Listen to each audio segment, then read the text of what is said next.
We've decided this year would be better without your complications, my daughter-in-law Christine said with ice-cold finality as she stood blocking the entrance to what had been our family's Christmas gathering place for 35 years. What she didn't know was that by 10 a.m. the next morning, she'd be frantically calling real estate agents across northern Colorado, desperately trying to understand how the Rocky Mountain cabin where her children had spent every Christmas of their lives had just been sold to complete strangers for $1.2 million. Before we dive into this incredible story of family betrayal and the most satisfying Christmas gift I ever gave myself, make sure to hit that like button, drop a comment telling me about your own family holiday drama, and subscribe so you never miss stories like this one. Trust me, you're going to want to see what happens when a family pushes the wrong 70-year-old grandmother too far, especially when that grandmother owns the property they consider their ancestral Christmas paradise. My name is Margaret Chen. I'm 70 years old, and this story begins 3 years ago when I made what I thought was a generous decision to expand our family Christmas celebrations to include extended relatives and in-laws. A decision that would teach me the hardest lesson of my life about the difference between being a gracious host and being a doormat for entitled family members who mistake kindness for weakness. But to understand how I ended up being banned from my own family's Christmas celebration before becoming the person who single-handedly ended 40 years of family tradition, you need to know who I was before I let my desire for family harmony cloud my judgment about respect and boundaries. For 42 years, I was Margaret Chen, senior architect and founding partner at Chen & Associates Architectural Design, one of the most prestigious residential design firms in Denver. I didn't just design homes. I created spaces that captured families' dreams and reflected their deepest values. My firm specialized in luxury mountain retreats and sustainable residential developments throughout the Colorado Rockies, and I had built a client base that included everyone from tech entrepreneurs seeking digital detox retreats to Olympic athletes wanting training compounds to Hollywood celebrities who needed Colorado getaway properties where they could escape public attention. Started with nothing but an architecture degree from University of Colorado Boulder and a fierce determination to prove that a woman could not only survive, but thrive in the male-dominated world of luxury architecture, when my husband David died suddenly of a heart attack at age 52, leaving me with 2 grown children and a half-finished architectural practice that most industry colleagues assumed would collapse without his business development skills and client relationships. David had been the face of our partnership, the charming salesman who secured clients and managed relationships while I handled the technical design work and project management. When he died, everyone expected me to either sell the practice or merge with a larger firm where I could continue as a technical employee rather than a business owner. Instead, I took the $150,000 life insurance payout and made a decision that would define the rest of my professional life. I would build something so spectacular that it would speak for itself and establish my reputation as an architect who could deliver results that exceeded clients' wildest expectations. My first major project after David's death was designing my own healing space, what would become the most photographed and architecturally significant cabin in Summit County. I purchased 25 acres of pristine forest near Breckenridge for $45,000, using most of my insurance money and taking a calculated risk that would either establish my career or bankrupt me before I turned 40. The cabin I designed wasn't just a house. It was a 4,500-square-foot masterpiece that seemed to grow organically from the mountainside. Floor-to-ceiling windows framed the Rocky Mountains like living artwork that changed with every season. Sustainable energy systems made it completely off-grid capable, with solar panels, geothermal heating, and rainwater collection systems that were revolutionary for 1988. Interior spaces flowed seamlessly between indoor and outdoor living, with retractable glass walls that could open entire rooms to mountain breezes and natural soundscapes. The great room featured a 2-story stone fireplace built from local granite, with a chimney that doubled as a sculptural element visible from the highway below. The kitchen was designed around a massive island crafted from a single piece of locally sourced wood, with commercial-grade appliances that could handle everything from intimate dinners to large family gatherings. 3 master suites provided privacy for multiple generations, while a loft office space offered views that inspired creativity and contemplation. But the cabin's most distinctive feature was the observation deck I designed on the 3rd level, a circular space with 360-degree views that became known locally as Margaret's Mountain Crown. Accessible only by a spiral staircase crafted from reclaimed barnwood, the deck became the cabin's spiritual center and the place where our family would gather every Christmas morning to watch the sunrise over the Continental Divide. Building. The cabin took 18 months and required every skill I had developed as an architect, plus several I had to learn on the job. I supervised construction personally, working alongside contractors who initially questioned my technical knowledge, but gradually came to respect my attention to detail and uncompromising vision for quality. When the cabin was completed in late 1989, it immediately attracted attention from architectural publications and high-end real estate agents. Architectural Digest featured it on their cover in 1995, calling it a perfect fusion of luxury and environmental consciousness. Mountain Living magazine named it Colorado's most inspiring mountain residence. Design Within Reach used it as a case study for sustainable luxury living. But more importantly, the cabin became proof that I could create something extraordinary even in my darkest moments, and that David's death didn't have to mean the end of my professional ambitions. The recognition from that project launched Chen & Associates into the premier mountain architecture firm in Colorado and established my reputation as an architect who could deliver both aesthetic brilliance and technical innovation. Over the next 4 decades, my designs shaped luxury developments throughout the Rockies, from Aspen to Vail to Telluride to Park City. Each project built on the principles I had established with the cabin: seamless integration with natural environments, cutting-edge sustainable technology, and interior spaces that enhanced rather than competed with the mountain settings. Sustainable resort complex I designed in Steamboat Springs became a model for environmentally conscious hospitality development, winning national awards and generating over $200 million in tourism revenue for the local economy. The luxury ski village I planned in Winter Park featured 47 custom homes that sold for an average of $2.8 million each, with waiting lists that extended 3 years before construction was even completed. My residential designs consistently sold, for record prices, and were featured in design magazines across the country. Wealthy clients would specifically seek out a Margaret Chen house as a status symbol that represented both luxury and environmental responsibility. By the early 2000s, having a Chen-designed property was considered the ultimate statement of sophisticated mountain living. But I didn't just design for others. I practiced what I preached, building my own investment portfolio through decades of strategic real estate acquisitions, stock market investments, and business partnerships that most people can only dream about. My first major investment breakthrough came in 1994, when I partnered with 2 other investors to purchase a struggling ski resort near Loveland Pass for $3.2 million.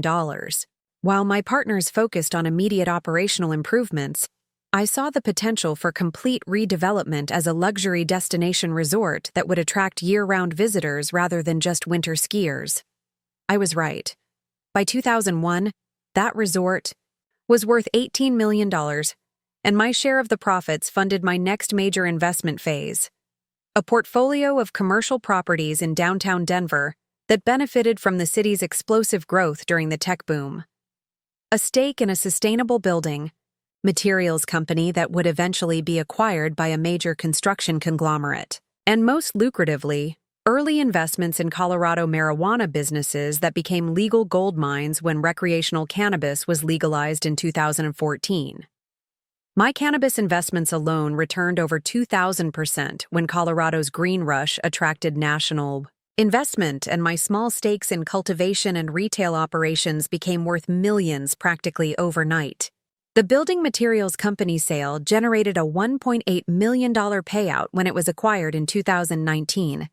My Denver commercial properties appreciated consistently and provided steady rental income through every economic cycle.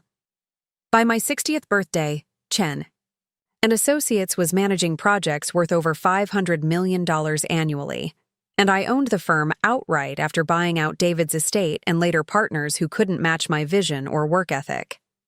By my 65th birthday, my personal net worth had reached $8 million, not including the cabin's appreciated value or the various business partnerships and investment vehicles I had established over the years. The Breckenridge cabin had become my most valuable single asset, now worth $1.2 million thanks to both its unique architecture and the explosion in Colorado mountain real estate values over the past 3 decades. The original 25-acre parcel that I had purchased for $45,000 in 1988 was now worth over $400,000 just for the land, with similar properties selling for $15,000, $20,000 per acre when they became available. I also owned my primary residence in Cherry Creek, Denver, a $1.8 million contemporary home that I had designed and built in 2005. Featuring cutting-edge sustainable technology and architectural elements that had been copied by designers throughout the region. The house showcased the latest in solar technology, gray water systems, and smart home automation, serving as both my personal sanctuary and a demonstration space for potential clients. My investment portfolio was carefully diversified across multiple asset classes and geographic regions. Real estate development projects in growing Colorado markets provided both steady income and appreciation potential. Blue-chip dividend stocks offered quarterly payments that helped fund my lifestyle without touching principal. Municipal bonds from stable Colorado municipalities provided tax-free interest income. International equity funds gave me exposure to emerging markets and currency diversification. But perhaps my most valuable assets were the business relationships and professional reputation I had built over 4 decades in Colorado's architectural and development communities. I sat on the boards of 3 major environmental nonprofits. I was a founding member of the Colorado Sustainable Building Council. I had consulting relationships with architecture firms across the Rocky Mountain region, who sought my expertise for challenging mountain projects. Most importantly, I had created multiple streams of passive income that generated approximately $32,000 per month without requiring active work. Consulting fees from architecture firms seeking my expertise added $15,000 monthly. Rental income from 3 residential properties I owned in Boulder contributed $8,000 monthly. Dividends from my diversified stock portfolio provided $6,000 monthly. And royalties from a sustainable building systems patent I held generated $3,000 monthly. This wasn't money I had to earn through active work. It was money that flowed into my accounts automatically, month after month, year after year, whether I was designing new projects, traveling to architecture conferences, or hosting ungrateful family members who had no idea how much their mountain paradise had cost to create and maintain. But perhaps my most important asset was the knowledge I had accumulated about property, development, real estate law, family dynamics around inherited property, and the psychology of entitlement that can develop when people become accustomed to benefiting from assets they didn't create or earn. 42 years of designing homes for wealthy families had taught me how people relate to spaces, how property becomes emotionally significant across generations, and most importantly, how to protect property ownership from people who feel entitled to spaces they didn't pay for, maintain, or contribute to creating. I understood property law, estate planning, tax optimization, and asset protection strategies that most people never learn. I knew how to structure ownership arrangements that looked generous on the surface, but contained protections that would activate if recipients became ungrateful, demanding, or abusive. I had dealt with every type of entitled client, demanding, family member, and property-seeking opportunist during my decades in architecture and development. wealthy clients who expected unlimited revisions without additional fees, family members who assumed they deserved vacation homes they couldn't afford, business partners who tried to claim credit for work they hadn't contributed to. I knew the warning signs of entitlement and exploitation. I understood the tactics people use to gradually gain control over resources they don't own. And I had both the resources and the knowledge to protect my property when family members crossed the line from gratitude to presumption. What my son and his wife would eventually discover was that a woman who had built an $8 million fortune and designed some of Colorado's most coveted properties wasn't someone who could be easily manipulated, controlled, or taken advantage of, especially when it came to her own real estate. My son Robert had always been what educators politely call creatively gifted but practically challenged. As a child, he was artistic, sensitive, and intellectually curious, but struggled with any responsibility that required sustained effort, attention to detail, or meeting deadlines. He was the kid who would start elaborate art projects but lose interest when the work became tedious, who would volunteer enthusiastically for family tasks but need constant reminding to follow through on commitments. In elementary school, Robert showed genuine talent for drawing and painting, spending hours creating detailed sketches of animals, landscapes, and fantastical creatures that demonstrated real artistic ability. But he would rarely finish projects once the initial excitement wore off, leaving behind a trail of half-completed paintings, abandoned sculptures, and art supplies that accumulated in his bedroom like archaeological layers of discarded enthusiasms. High school. This pattern intensified as Robert's interests expanded, but his follow-through remained inconsistent. He would become passionate about photography and spend weeks researching cameras and techniques, but would lose interest when he was assigned to photograph the school's football games rather than pursuing his preferred artistic subjects. He would join environmental clubs with genuine enthusiasm for conservation, but would drift away when meetings became focused on fundraising rather than philosophical discussions about nature. I supported his creative explorations because I understood the value of artistic development and because I believed that finding your true calling requires experimentation and exploration. I also supported them because I could easily afford to fund his interests, and because seeing him excited about creative possibilities brought me joy, even when those possibilities didn't develop into sustained commitments. His room at the cabin became a museum of abandoned hobbies, professional quality camera equipment from his photography phase, musical instruments from his brief interest in composing environmental soundscapes, art supplies from various painting and sculpture experiments, camping and climbing gear from his outdoor adventure period, and boxes of research materials from environmental projects that had never progressed beyond the planning stage. When Robert attended Colorado State University, it was primarily because I insisted that he needed a degree to provide stability and options, and because I was covering all educational expenses including tuition, housing, meal plans, and the various equipment and supplies his changing majors required.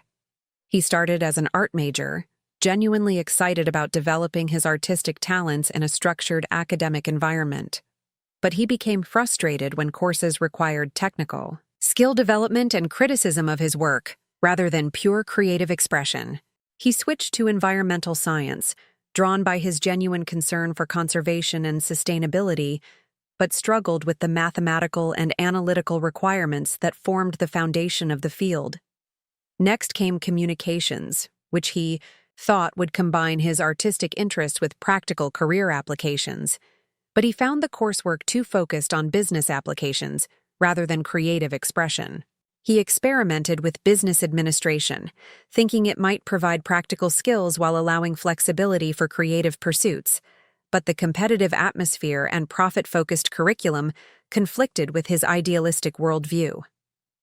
Finally, he settled on a general studies degree that allowed him to combine courses from multiple departments without committing to any single field of study. He graduated after 6 years with a degree that represented more persistence than focus, and academic credentials that were impressive in breadth, but lacked the depth that employers typically sought. After graduation, Robert moved to Boulder and spent 4 years finding his direction while working a series of entry-level positions in outdoor recreation, environmental nonprofits, art galleries, and community organizations. Each job started with enthusiasm and ended when the reality of workplace responsibilities conflicted with his idealistic expectations or when advancement opportunities required skills and commitments he hadn't developed. His first position was customer service at a high-end ski equipment company in downtown Boulder. The job seemed perfect. He could share his love of outdoor activities while earning money and learning about gear and equipment. But Robert quit after 5 months because he felt the company was too focused on selling expensive equipment to wealthy customers rather than promoting authentic outdoor experiences and environmental conservation. Next came a research assistant position at an environmental consulting firm that conducted environmental impact studies for development projects. The work seemed aligned with his values and interests, but Robert struggled with the technical analysis and detailed reporting that formed the core of the job. He quit after 8 months, explaining that the work was too focused on compliance and regulations rather than meaningful environmental protection. His third attempt was as a gallery coordinator at a Boulder art space that featured local artists and hosted community events. This seemed like the perfect combination of his artistic interests and his desire to support creative communities.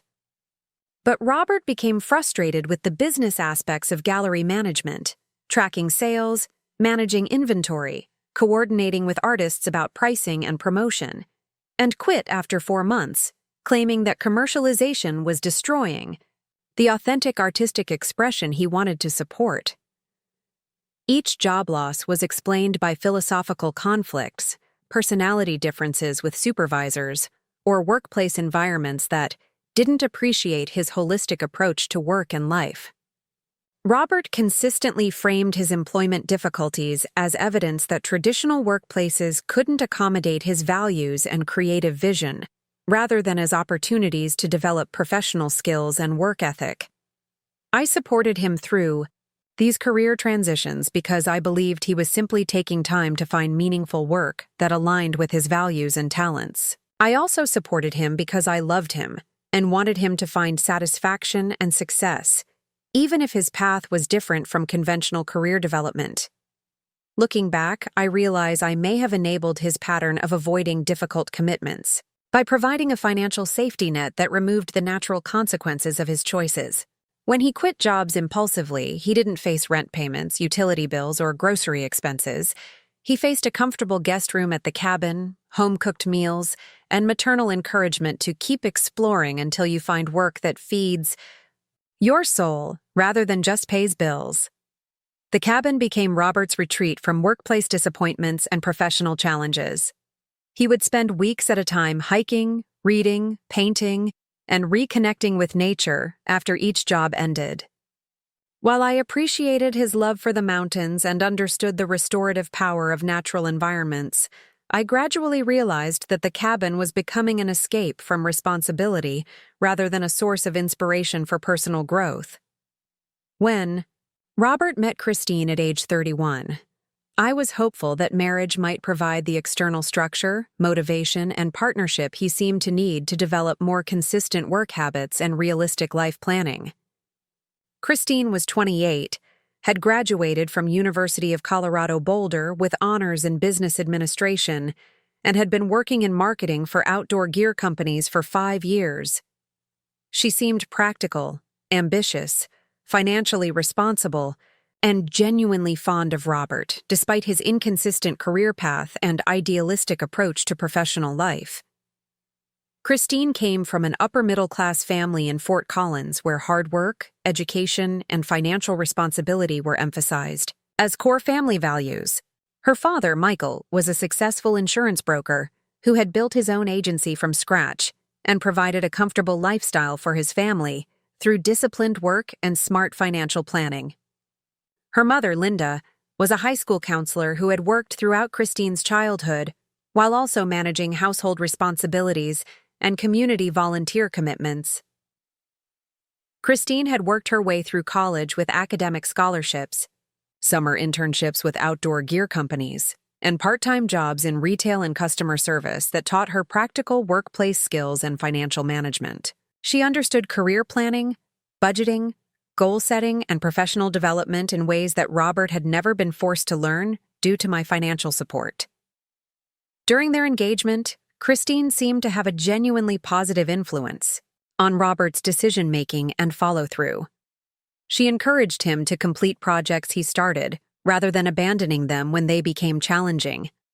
She helped him create realistic budgets that connected his spending to his actual income, rather than relying on my financial backup. She suggested practical steps toward finding work that could combine his environmental interests with stable income and career advancement opportunities. Most importantly, Christine seemed to bring out Robert's more responsible and mature qualities without trying to change his fundamental personality or interests. She participated in his outdoor activities and supported his environmental values, while also encouraging him to develop practical skills and professional habits that would serve their future family. I was genuinely impressed by her positive influence, and hopeful that marriage would provide the partnership Robert needed to channel his talents and interests into sustainable career success. I was also grateful that someone other than me would be encouraging him toward responsibility and self-sufficiency, which would ultimately benefit everyone involved. I paid for their wedding, a $28,000 celebration at the Broadmoor in Colorado Springs that Christine had dreamed of since childhood. The Broadmoor was Colorado's most prestigious resort, and the wedding was elegant and sophisticated, with stunning views of the Rocky Mountains and Cheyenne Mountain providing a backdrop that perfectly captured the natural beauty that both Robert and Christine loved.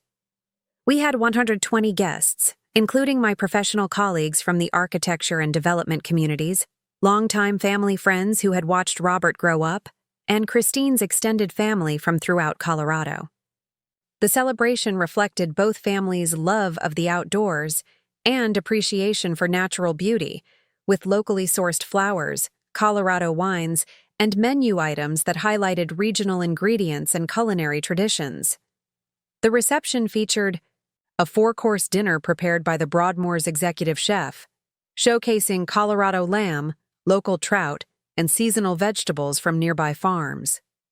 The open bar offered premium wines from Colorado vineyards, craft cocktails featuring local spirits, and locally brewed beers that reflected the state's thriving craft brewing culture.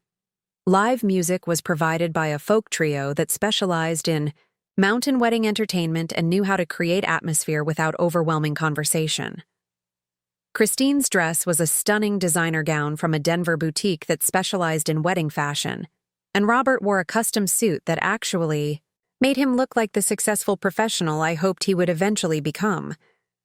The entire celebration was photographed by one of Colorado's premier wedding photographers, creating memories that would last a lifetime and documentation of what I hoped would be the beginning of Robert's transition to adult responsibility. Was happy to fund their dream wedding because I could easily afford the expense, because I wanted to welcome Christine into our family with appropriate generosity and celebration, and because I hoped this investment in their happiness would contribute to a successful marriage that would benefit both of them personally and professionally. The wedding was also important to me because it represented the beginning of a new chapter for our family, one that might include grandchildren who would grow up understanding the cabin's significance and carrying forward the family traditions that David and I had established over decades of mountain living. When Robert and Christine started talking about buying their first house 8 months after their honeymoon, I provided the $35,000 down payment as a wedding gift that would help them establish the stable foundation they needed for their new life together. The house was a charming 3-bedroom bungalow in North Boulder, built in the 1920s with original hardwood floors, craftsman-style details, and mature landscaping that provided privacy and character. The location was perfect for their lifestyle, close to hiking trails and rock climbing areas that Robert loved, with easy access to both Denver's job market and the mountains where they spent their recreational time. The house was also within walking distance of downtown Boulder's shops, restaurants, and cultural venues, providing the urban amenities that Christine appreciated without sacrificing the connection to nature that was important to both of them. The why. Mortgage payments were manageable on their combined income, and the house provided the stable base they needed to build their careers and potentially start a family. Christine was earning $58,000 annually in marketing for a Boulder-based outdoor gear company, and Robert had finally found relatively stable employment as a program coordinator for a nonprofit organization that provided outdoor education programs for urban youth from Denver and surrounding communities. Robert's nonprofit work seemed ideal for his interests and values. He was organizing wilderness camping trips, rock climbing instruction, and environmental education programs that introduced inner-city kids to Colorado's natural wonders while teaching them outdoor skills and environmental awareness. The work paid $42,000 annually, which wasn't substantial, but was steady and aligned with his passion for environmental education and social justice. Together, their $100,000 household income was sufficient to support their mortgage, living expenses, outdoor gear and activities, and the modest but comfortable lifestyle they had chosen. The boost from my down payment gift had eliminated the largest barrier to homeownership and given them immediate equity that provided financial security and stability. For the first year and a half of their marriage, this arrangement seemed to work well for everyone involved. Robert was more focused and responsible about work when he had mortgage payments and household obligations that required consistent income. Christine managed their finances carefully and seemed to be building the stable, adventure-filled life she had always envisioned for herself. I enjoyed being a generous mother-in-law who could provide opportunities and financial security that enhanced their quality of life without creating unhealthy dependency. The house purchase seemed like an appropriate one-time gift that would provide lasting benefits without requiring ongoing financial support from me.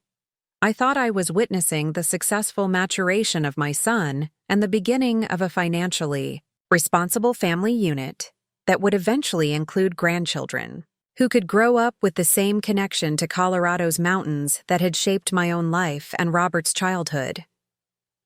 What I was actually witnessing was the calm before a storm of escalating demands and expectations that would gradually transform my generous support into systematic exploitation of my property, my resources, and ultimately my dignity as the family matriarch who had created the mountain paradise they would come to consider their birthright rather than my gift. When Sophia and Daniel were born on a snowy February morning in 2019, 18 months after Robert and Christine's wedding, I was in the delivery room watching the next generation of our family take their first breaths. As I held my granddaughter Sophia, born first, 12 minutes ahead of her brother, I made a silent promise that these children would grow up understanding their connection to the mountains and to the beautiful spaces that had shaped our family's story for over 3 decades. The twins were beautiful, healthy babies who brought tremendous joy to our family and represented everything I had hoped for when I supported Robert and Christine's marriage. Sophia emerged alert and curious, her dark eyes seeming to take in every detail of her new world with the same intense focus I recognized from my own architectural observations. Daniel was more contemplative, content to observe and absorb his surroundings with the patient attention that reminded me of David's quiet strength. Within hours of their birth, I had opened college savings accounts for each child with initial deposits of $15,000. I had watched too many families struggle with educational costs and wanted to ensure that Sophia and Daniel's opportunities would be limited only by their abilities and interests, not by their parents' financial resources or the uncertainty of future college expenses. But more importantly, I began planning how to share the cabin's magic with them and create the foundation for family traditions that would connect them to their heritage and to the natural world that had been so important to their grandfather David and to me throughout our lives together. As the twins grew from infants into curious toddlers, their personalities became more distinct and delightful. Sophia was adventurous and determined, the kind of child who would climb furniture, explore every corner of the cabin, and test every boundary with fearless persistence that sometimes terrified her parents, but filled me with pride. She approached the world with confidence and curiosity that reminded me of my own childhood determination to explore and understand everything around me. Daniel was thoughtful and methodical, preferring to understand how things worked before interacting with them. He would watch Sophia's experiments with careful attention, learning from her discoveries before deciding whether to try similar adventures himself. His approach to problem-solving was systematic and creative, showing early signs of the engineering mindset that I hoped might eventually lead him toward architecture or environmental design. I loved being a grandmother more than I had expected, and was actively involved in their care during those precious early years. I would babysit several evenings per week, so Robert and Christine could maintain their relationship through date nights and outdoor activities that were important to their marriage and individual well-being. Most importantly, I spent countless hours at the cabin teaching the twins about wildlife, showing them how to identify different trees, rocks, and mountain flowers, and creating nature-based activities that would establish their emotional connection to the mountain environment that had shaped our family's identity. The cabin's 25 acres provided endless opportunities for exploration and learning. I created a children's garden where Sophia and Daniel could plant vegetables and flowers, learning about growing cycles and the relationship between human activity and natural systems. I established bird feeding stations throughout the property and taught them to identify different species and understand their migration patterns and habitat needs. When they were old enough to walk confidently, I designed treasure hunts that would take them to different areas of the property while teaching them about local geology, plant identification, and wildlife tracking. These activities combined education with adventure, creating positive associations with learning and outdoor exploration that I hoped would last throughout their lives. The twins' favorite activity was our morning ritual of climbing to the observation deck, Margaret's mountain crown, to watch the sunrise over the Continental Divide. Even as toddlers, they seemed to understand that this was a special place and a sacred time for our family. They would sit quietly in my lap, wrapped in blankets, watching the mountains change color as the sun rose and listening to my stories about their grandfather David and the early days of building our mountain paradise. These sunrise moments became the foundation of their relationship with the cabin and with me. Years later, when they were old enough to understand, I would explain how their grandfather and I had chosen this exact spot for the observation deck because it provided the perfect view of the sunrise on Christmas morning, and how we had always planned to share this tradition with future generations of our family. When Christine decided to reduce her work schedule to part-time after the twins were born, I supported the decision both emotionally and practically. Having twins is exhausting under any circumstances, and I understood her desire to focus on motherhood during those crucial early years while still maintaining some professional identity and intellectual stimulation. Christine had been successful in her marketing career, earning respect from colleagues and developing expertise in outdoor industry marketing that would be valuable throughout her professional life. But she also recognized that the demands of caring for infant twins while maintaining a full-time career would create stress that could affect both her family relationships and her professional performance. The reduction in Christine's income, from $58,000 annually to approximately $25,000 for part-time consulting work with her former employer, created some financial pressure on their household budget, but I was happy to help with additional expenses that arose from having 2 babies. And from Christine's career transition, childcare costs for the hours when Christine was working, medical expenses not covered by their health insurance, additional baby equipment and supplies, and the general increase in household costs that comes with expanding from 2 people to 4. All of these expenses added up to several $1,000s beyond what Robert and Christine could comfortably manage on their reduced income. Contributed approximately $12,000 during the twins' first year to help cover these additional expenses, and I considered it money well spent to ensure that Sophia and Daniel had everything they needed and that Christine could focus on motherhood without the constant stress of financial worry. My financial support was practical and focused on genuine needs rather than luxury items or lifestyle inflation. I covered the cost difference between basic and comprehensive health insurance to ensure the twins had excellent pediatric care. I paid for high-quality car seats, cribs, strollers, and safety equipment that would protect them and last through multiple years of use. When Christine needed professional clothing for her part-time consulting work, I provided that. When the twins needed additional clothes as they grew rapidly through different sizes, I ensured they had appropriate clothing for all seasons and activities. When unexpected medical expenses arose, emergency room visits, specialist consultations, prescription medications, I covered those costs without hesitation. But perhaps most importantly, I made sure that my financial support enhanced rather than replaced Robert and Christine's parental responsibilities and decision-making authority. I asked for their preferences before making purchases. I respected their choices about brands, styles, and approaches to childcare. I provided money for expenses they identified, rather than imposing my own priorities or judgments about what the twins needed. During the twins' toddler years, as they became more mobile and curious, I continued to be actively involved and financially supportive in ways that strengthened family relationships and created positive experiences for everyone involved. When Sophia and Daniel outgrew their cribs and needed toddler beds, I purchased beautiful handcrafted furniture from local Colorado artisans, pieces that were designed to grow with them through their childhood years, and that reflected the same commitment to quality and craftsmanship that had guided my architectural career. The beds were made from sustainably harvested pine by a furniture maker in Evergreen who specialized in children's furniture that combined safety, durability, and aesthetic beauty. Each bed featured built-in storage for toys and books, convertible, designs that could transition from toddler beds to regular twin beds, and finishes that would age gracefully and withstand years of active use.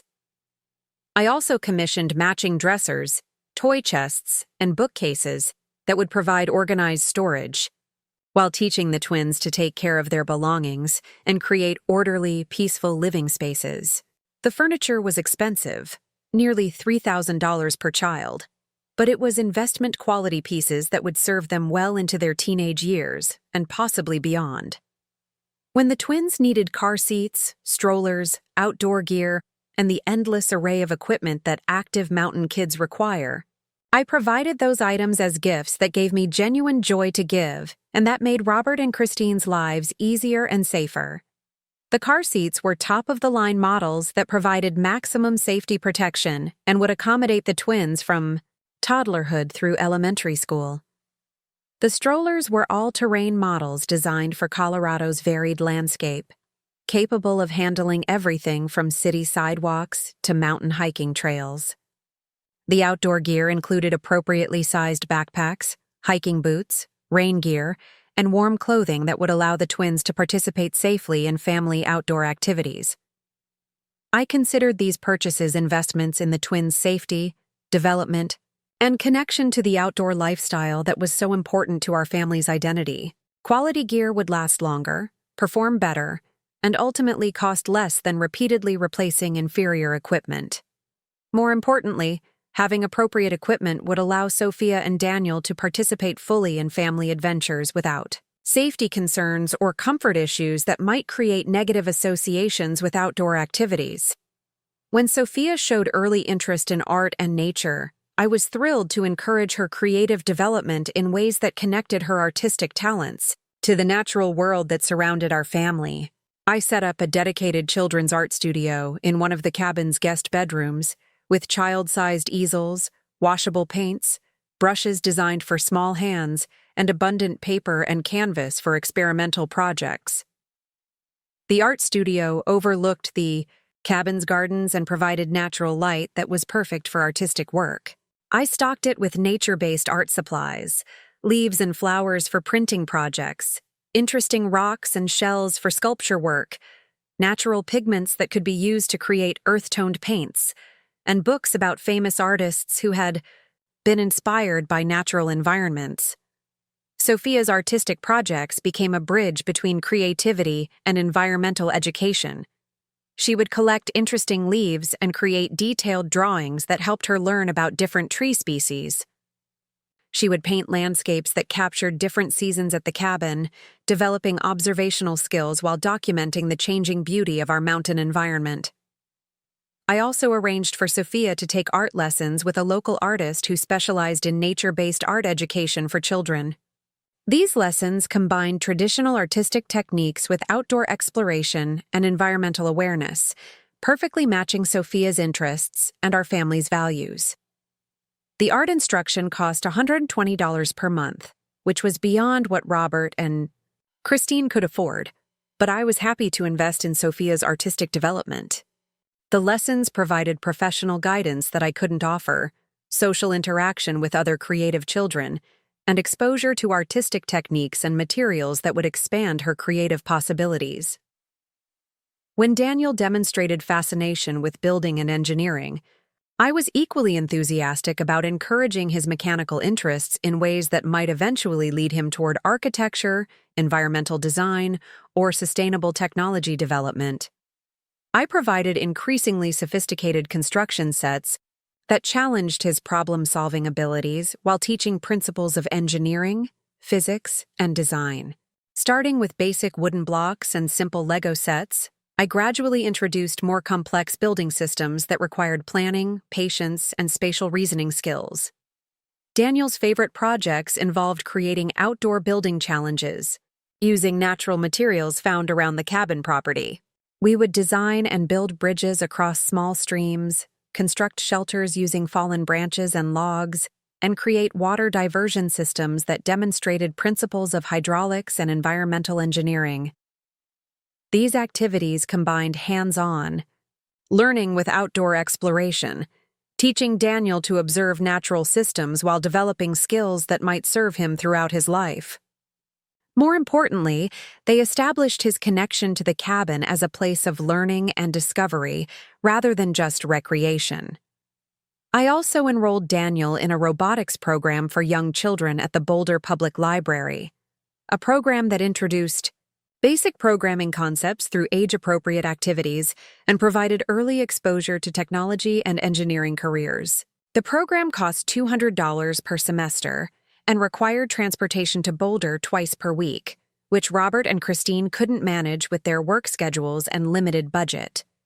I was happy to cover the costs and provide transportation, driving Daniel to his robotics classes and staying to observe his progress. Watching him work with other children on engineering challenges and seeing his excitement about technology and problem-solving convinced me that these investments in his education would provide lasting benefits for his intellectual development and career possibilities. By the time the twins turned 3, I was contributing approximately $18,000 annually to support various aspects of their family life. This included direct financial assistance for household expenses, educational activities and lessons, quality equipment and supplies, and occasional emergency expenses that arose from having 2 active toddlers. But I was happy to provide this support because I loved my family, because I could easily afford these contributions, and because I believed I was investing in the twins' development and their parents' success as a family unit. Watching Sophia and Daniel grow into confident, curious, creative children brought me tremendous joy, and reminded me daily of why building the cabin and creating our family's mountain traditions had been so important. What I didn't recognize at the time was that my generous support was gradually training Robert and Christine to expect that Margaret will handle it was a viable solution for any expense or challenge that exceeded their basic budget. Instead of learning to prioritize, save, and make difficult choices about discretionary spending, they were learning that my resources were available as a backup plan for any family need or desire. The pattern began innocently enough.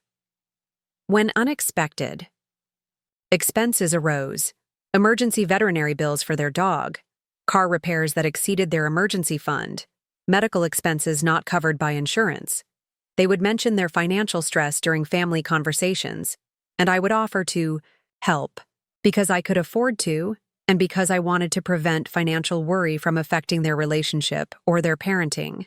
"Margaret, I don't know what we're going to do about the transmission repair," Christine would say with genuine worry. "The mechanic says it will cost $2,800, and we just don't have that kind of money right now with all the baby expenses." "Don't worry about it," I would respond. "I'll cover the car repair. You and Robert shouldn't have to stress about transportation when you have so much else to manage with the twins." My offers to help were motivated by love and a desire to solve problems that were causing stress for people I cared about. But they were also motivated by my ability to easily afford expenses that seemed overwhelming to Robert and Christine, and by my belief that financial security would allow them to focus on parenting and career development rather than constant worry about money. These individual instances of financial assistance seemed reasonable and appropriate at the time. Families help each other during difficult periods, and I had the resources to provide help without sacrificing my own security or lifestyle. But cumulatively, these contributions were establishing a pattern where my financial support became an expectation rather than an emergency resource. Robert and Christine began to mention financial challenges earlier in their development, before exhausting their own resources or exploring alternative solutions. They began to assume that significant expenses would be shared family responsibilities rather than individual household obligations. More concerning, they began to make decisions about spending and lifestyle choices based on what I could afford rather than what they could afford. When considering family activities, vacation plans, or major purchases, the question became, "Can Margaret help with this?" rather than, "Can we afford this ourselves?" The twins, even as young children, began to absorb the family dynamic where Grandma Margaret was the person who made expensive things possible.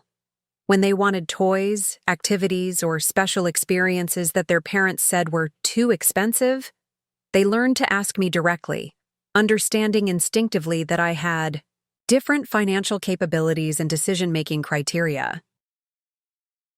"Grandma Margaret, can you buy me the big art set I saw at the store?"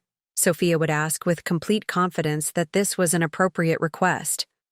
"Mommy says it costs too much money, but you have lots of money, right?" "Grandma, my friend, Jake has a remote control airplane that costs $300, Daniel would inform me. "His grandpa bought it for him. Can you buy me one too?" These requests were natural for children who didn't understand money or family financial dynamics, but they revealed that the twins were learning to see me as the person who provided things their parents couldn't or wouldn't provide, rather than as a grandmother who occasionally gave special gifts. I responded to these requests by purchasing some of the items they wanted while also trying to teach them about gratitude, appropriate behavior, and the difference between needs and wants. But I wasn't consistent enough in setting boundaries or requiring them to contribute to the cost of expensive items through chores or saving their allowances. Instead, I was inadvertently teaching them that asking the right person for expensive things was more effective than earning them, and that some family members had unlimited resources that could be accessed through direct requests rather than through demonstrating need or merit. The twins were learning lessons about money, family, dynamics, and entitlement that would become problematic as they grew older, and their requests became more expensive and sophisticated. But at ages 3 and 4, their behavior seemed like normal childhood testing of boundaries, rather than the beginning of patterns that would eventually contribute to our family crisis. As the twins grew older and their personalities became more defined, the cabin became increasingly central to their understanding of family identity and their expectations about lifestyle and experiences. Every major holiday, birthday celebration, and family milestone was celebrated at the cabin, creating powerful emotional associations between the property and their happiest family memories. Christmas mornings began with our traditional sunrise, viewing from the observation deck, followed by gift opening in the great room around the massive stone fireplace, and elaborate family meals prepared in the cabin's gourmet kitchen. The twins' birthdays featured outdoor adventure parties with hiking, rock climbing instruction, and nature exploration activities that could only be conducted on the cabin's 25 acres of private land. Summer visits stretched for weeks at a time, with the twins participating in swimming lessons at the nearby lake, hiking expeditions to explore different areas of the surrounding national forest, and camping adventures on the cabin property that taught them outdoor skills while keeping them safe and comfortable. These experiences created deep emotional connections between the twins and the cabin, but they also established expectations about family lifestyle and spending that would become increasingly expensive and difficult to maintain without my continued financial support. The twins began to assume that elaborate celebrations, expensive activities, and premium experiences were normal family standards, rather than special treats made possible by my generosity and financial resources. They expected Christmas gifts that reflected the mountain luxury environment rather than modest presents appropriate to their parents' income level. They anticipated birthday parties that featured professional instruction and specialized equipment, rather than simple gatherings with cake and games. Most concerning, they began to compare their lifestyle and experiences to those of their classmates and friends, not understanding that most families couldn't afford the level of experiences and opportunities that had become routine in their lives. "Why doesn't Jake's family have a mountain house like ours?" Sophia would ask innocently. "Don't all families have special places for vacations and holidays?" Tyler's family went camping at a regular campground for their vacation, Daniel would report with some confusion. "Why didn't they stay at their own cabin like we do?" These questions revealed that the twins were developing unrealistic expectations about normal family resources and lifestyle standards. They were growing up believing that having a luxury mountain retreat was typical rather than exceptional, and that the experiences and opportunities they enjoyed were family rights rather than gifts made possible by my financial support. Robert and Christine's responses to these questions weren't helping the twins develop realistic perspectives about money or family financial dynamics. Instead of explaining that our cabin was special because Grandma Margaret had worked hard to build and maintain it, they would deflect the questions or provide vague answers about different families having different situations. "Some families have different kinds of special places," Christine would say when the twins asked about friends' vacation arrangements. "We're very lucky to have Grandma Margaret's cabin where we can all spend time together." These responses positioned the cabin as a family resource rather than as my property that I shared with them, and failed to teach the twins appropriate gratitude or understanding of the effort and expense required to maintain their mountain paradise. Robert and Christine were also beginning to make assumptions about the cabin's availability and their role in decision-making about its use that would later become sources of conflict. They started planning family activities and inviting friends to visit without consulting me about dates, guest accommodations, or the impact on cabin maintenance and supplies. "Margaret, we've invited Christine's sister and her family to join us for Labor Day weekend," Robert would announce rather than ask. "The kids will love having their cousins at the cabin, and it will be great for the adults to spend time together in such a beautiful setting. I told my college roommate she could bring her family for a week in July," Christine would inform me. "She's been going through a difficult divorce, and I thought a mountain retreat would be exactly what she needs for healing and perspective." These announcements were presented as family decisions that had already been made, rather than as requests for my approval to use my property for hosting additional guests. Robert and Christine were beginning to treat the cabin as a family asset, rather than as my personal property that I generously shared with them. More problematic, they were making commitments that required my financial support without considering the costs involved. Additional guests meant higher utility bills, more wear and tear on furnishings and appliances, increased cleaning and maintenance expenses, and greater consumption of supplies and amenities that I provided for cabin visits. They were also making decisions about cabin use without considering my own preferences, schedule, or comfort level with having strangers in my personal space. The cabin was my retreat and sanctuary as well as a family gathering place, and I valued the peaceful solitude and privacy that had been part of its appeal since I built it. But I didn't immediately object to their assumptions about cabin use. Because I wanted to be generous and accommodating, and because I enjoyed seeing the property bring joy to extended family and friends. I also didn't want to create conflict or appear selfish about sharing a space that had become so central to our family's identity and traditions. What I was actually doing was enabling Robert and Christine to develop increasingly presumptuous attitudes about my property and resources while failing to establish clear boundaries that would protect my own interests and preferences. The stage was being set for more serious conflicts about control, decision-making, and respect for my ownership rights. As the twins approached their 5th birthdays, their relationship with the cabin had become the foundation of their understanding of family, nature, and their place in the world. They had spent more time at the cabin than in any other single location, and their earliest and strongest memories were connected to experiences we had shared in that beautiful mountain setting. But their emotional connection to the cabin was also creating a sense of entitlement and ownership that would eventually become problematic. They spoke about our cabin and our mountain as if they had inherent rights to the property rather than privileges granted by my generosity. They made plans for future activities and assumed the cabin would always be available for their use and enjoyment. Most troubling, they had absorbed their parents' assumptions about decision-making authority regarding cabin use and family activities. They would invite friends to visit the cabin without asking permission, assuming that their social preferences took precedence over my property rights or comfort with additional guests.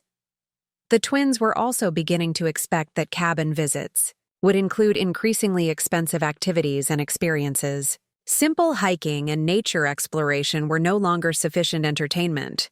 They wanted organized activities, professional instruction, specialized equipment, and experiences that required significant planning and financial investment. Their expectations were expanding from basic family time at the cabin to elaborate vacation experiences that rivaled expensive resort destinations.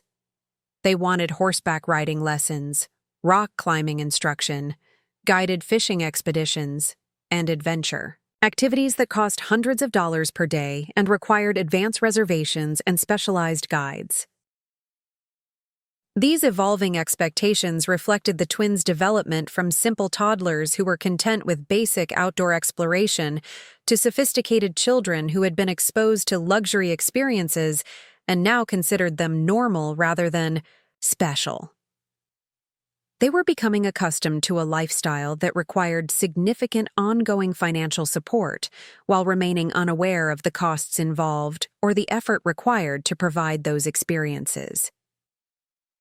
The foundation was being laid for future. Conflicts about expectations, entitlement, and respect for the person whose generosity had created their mountain paradise. But at the time, watching the twins grow and develop their connection to the natural world through experiences at the cabin felt like the fulfillment of everything David and I had hoped for when we designed and built our family retreat.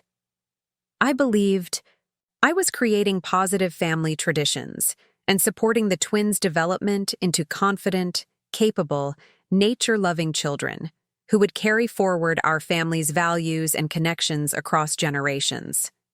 What I was actually creating was a dynamic where my generosity was taken for granted, my property was treated as a family asset rather than my personal retreat, and my financial resources were viewed as unlimited support for whatever lifestyle and experiences others deemed appropriate.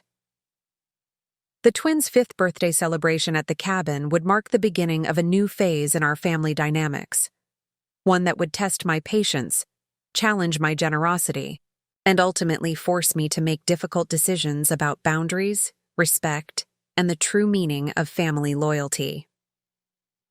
The twins' 5th birthday celebration in February 2024 marked the beginning of what I now recognize as a systematic escalation in my family's demands and expectations.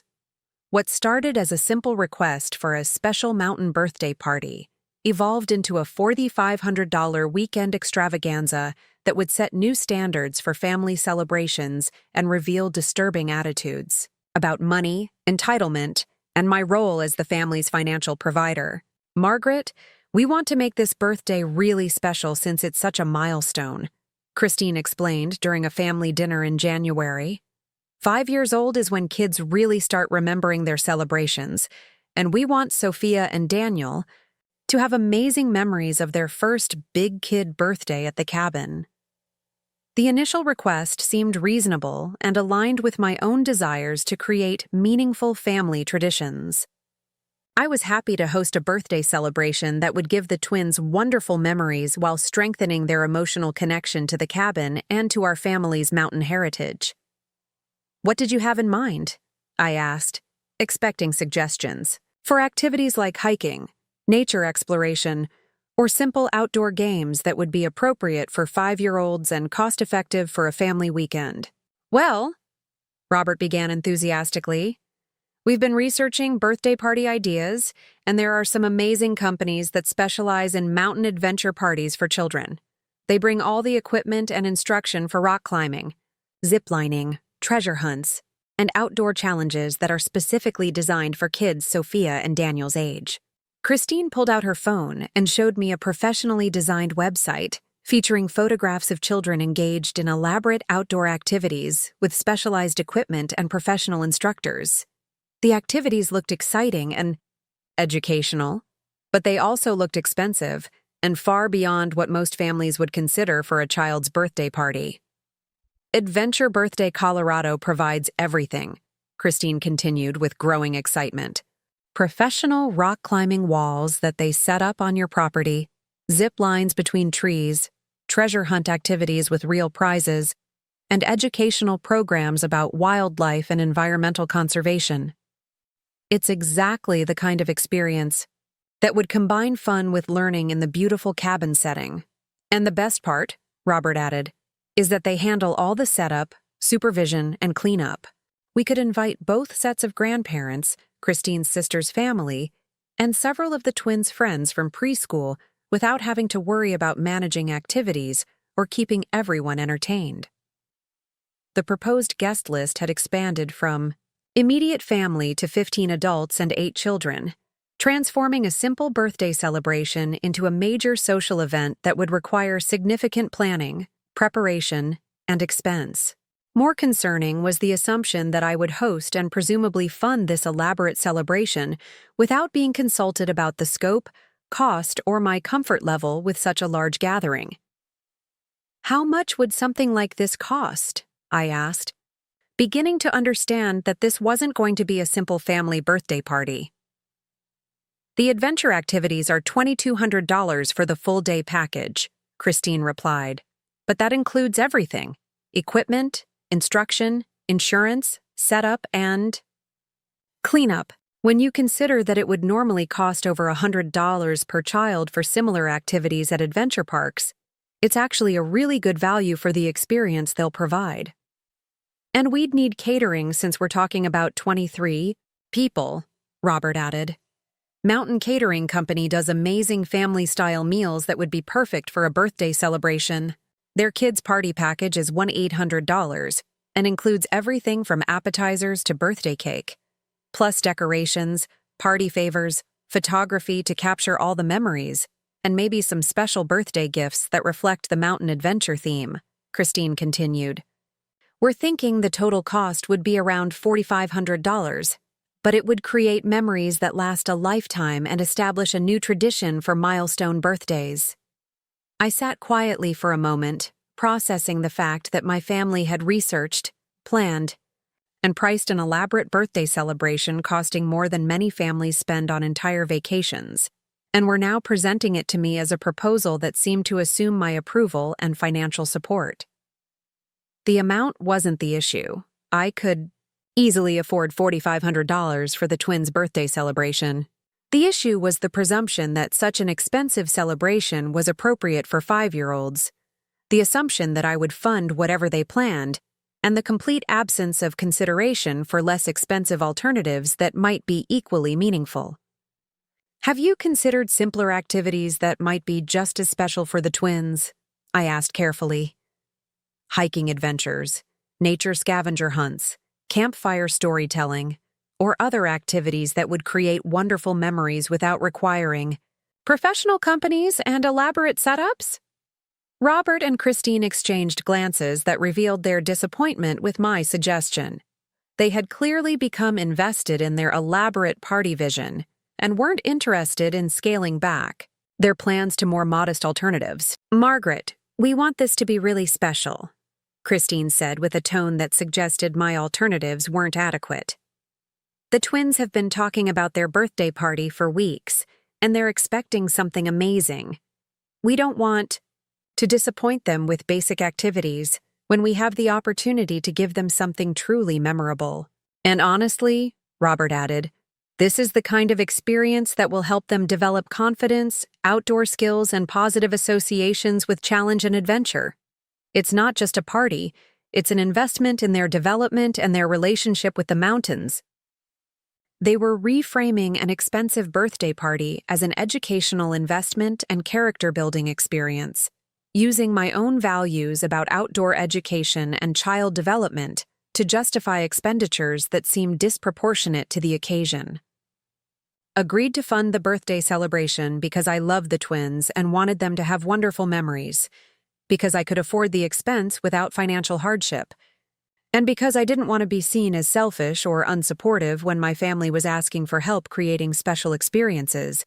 But more importantly, I agreed because I trusted Robert and Christine's judgment about what would make their children happy, and I wanted to support their parenting decisions rather than create conflict about family celebrations.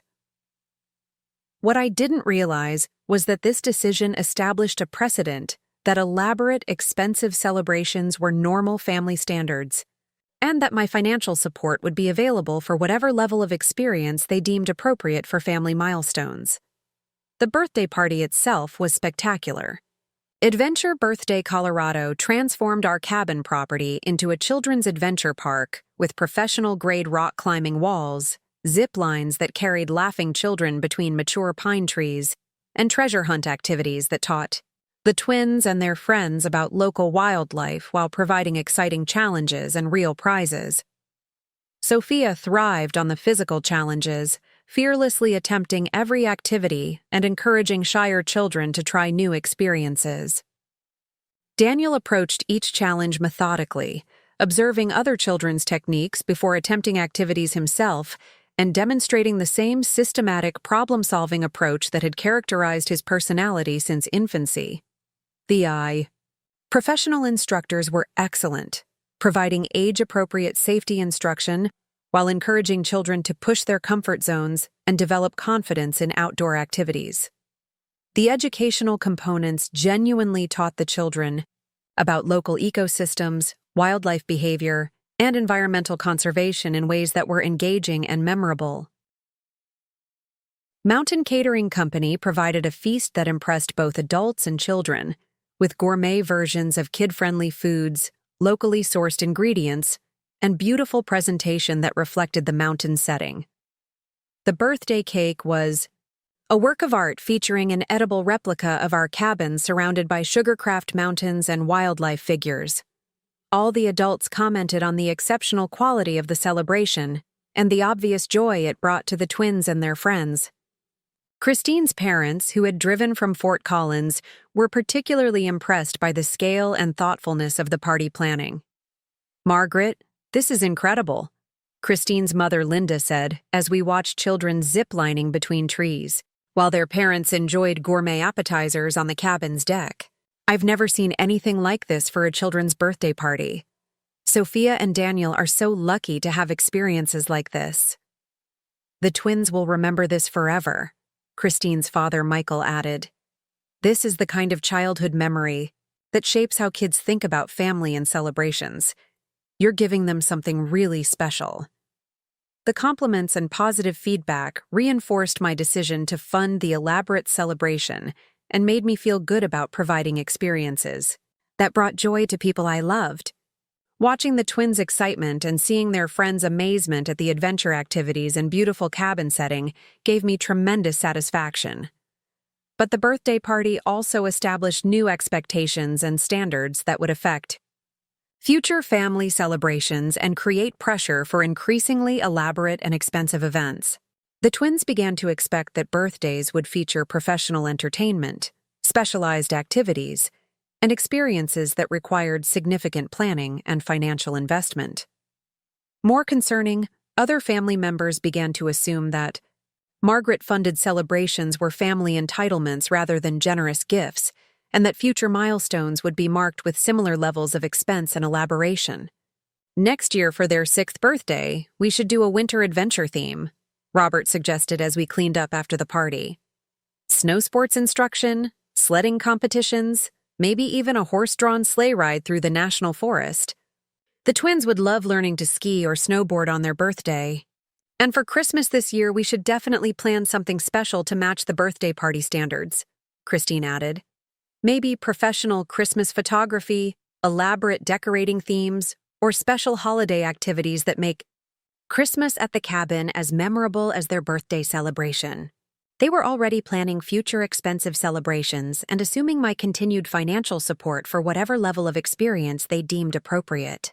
The birthday party had become a baseline for family celebration standards rather than a special one-time gift. 6 months after the birthday party, when the twins started kindergarten at Boulder Valley Waldorf School, the conversation about educational choices revealed how dramatically Robert and Christine's expectations had evolved. Since their early days of financial responsibility and modest lifestyle choices, Margaret, we've been touring schools for Sophia and Daniel, and we've found the perfect educational environment for their creative and intellectual development, Christine announced during one of our weekly family dinners in August. Boulder Valley Waldorf School has an approach to childhood education that emphasizes creativity, imagination, and connection to nature. Exactly the values we want to instill in the twins. The Waldorf School was indeed an excellent educational institution, with a strong reputation for fostering creativity, critical thinking, and individual development. The school's philosophy emphasized hands-on learning, artistic expression, and outdoor education that seemed perfectly aligned with the twins' personalities and our family's values. The school's approach to learning through experience rather than testing and competition really appeals to us, Robert explained. They emphasize storytelling, music, art, and practical skills like woodworking and gardening that help children develop confidence and creativity while learning academic subjects. And the outdoor education program is incredible, Christine added enthusiastically. They have partnerships with local farms and nature centers that allow children to learn about environmental science through direct experience with animals, plants, and natural systems. The educational philosophy sounded wonderful and seemed like it would provide Sophia and Daniel with learning experiences that would complement their experiences at the cabin and their development as confident, creative, nature-loving children. What about the neighborhood public school? I asked, wanting to understand why they were considering private education when Boulder's public schools had excellent reputations and would provide high-quality education at no cost to the family. The two in public school is fine, Christine replied with a tone that suggested fine wasn't adequate for their children. But it has class sizes of 28 children with one teacher, standardized testing that starts in 3rd grade, and limited individual attention for children with different learning styles and creative abilities. We want Sophia and Daniel to have the best possible educational foundation, Robert added. Waldorf classes have only 16 children with 2 teachers, individualized learning plans, and an approach that recognizes each child's unique talents and interests. Plus, the school community is made up of families who share our values about child development, environmental consciousness, and creative expression, Christine continued. The twins would be surrounded by children whose families prioritize the same things we prioritize. The arguments for private school were compelling and reflected genuine concerns about providing the twins with educational experiences that would nurture their individual talents while challenging them intellectually. But the annual tuition cost was $1,400 per child, $29,000 total, which represented more than half of Robert's annual income and was completely beyond what their family could afford. We know the tuition is expensive, Christine acknowledged, but we see this as an investment in their future that will provide benefits throughout their lives. The critical thinking skills, Creativity and confidence they develop at Waldorf will serve them in whatever careers they choose. And honestly, Robert added, we think this is exactly the kind of expense that family resources should support. Education is the foundation for everything else, and we don't want the twins to be limited by our current financial situation when there are family resources available to provide them with the best possible opportunities. They were positioning private school tuition as a family investment rather than a personal choice, and framing my potential financial support as ensuring that the twins weren't limited by their parents' income rather than as funding a luxury that their parents had chosen but couldn't afford. The conversation was carefully orchestrated to make refusing to pay tuition seem like I was denying my grandchildren educational opportunities and limiting their potential development. The focus was entirely on the twins' needs and future success, with no acknowledgement that their parents had chosen an expensive option without considering whether they could afford it independently. I agreed to pay the private school tuition because I believed in the value of excellent education, because I wanted Sophia and Daniel to have opportunities that would maximize their potential, and because I could afford the expense without financial hardship. But more importantly, I agreed because I trusted Robert and Christine's judgment about what educational environment would best serve their children, and I wanted to support their parenting decisions rather than create conflict about schooling choices that would affect the twins for years to come. What I didn't realize was that this decision established another precedent that expensive choices were family decisions rather than individual household decisions, and that my financial support would be available for whatever educational, social, or lifestyle options they deemed beneficial for their children. The private school tuition became the first major recurring expense that I was expected to handle without ongoing discussion, annual reconsideration, or regard for changes in Robert and Christine's income, or my willingness to continue funding their choices.